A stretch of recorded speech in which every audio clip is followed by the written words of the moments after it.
I think me and Haig are a lot alike because we grew up in very weird places as compared to some other people, and we got some weird experiences, and our parents were hippies and shit. Like my childhood, I don't know, I'm not really sure what to say about it. I was a pretty shy kid. I grew up around a lot of different people, not just a whole bunch of white kids, which is like what it is here at UC Santa Barbara. A bunch of rich white kids and shit. I was pretty lucky and pretty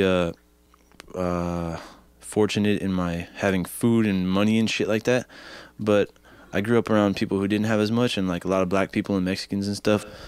And I went to this ghetto ass black school where I was one of the few white kids, and I used to run around the track. I had this gym teacher named Mr. Underwood, and I'm sure he wore adult diapers because we had to wear sweats to class.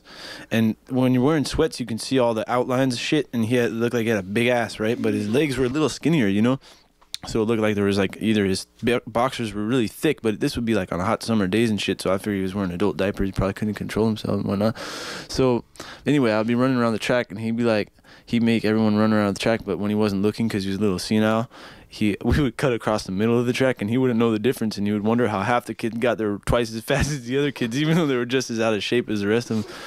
But when I got to the top of the track, these motherfuckers would come out from the trees, these Hispanic guys who would come and shake me down for my money, and I'd be walking with my Hispanic buddies, but they wouldn't shake down the Hispanic guys, they just shake me down because I was fucking puny little white dude, which I still am. I still get shaken down from time to time.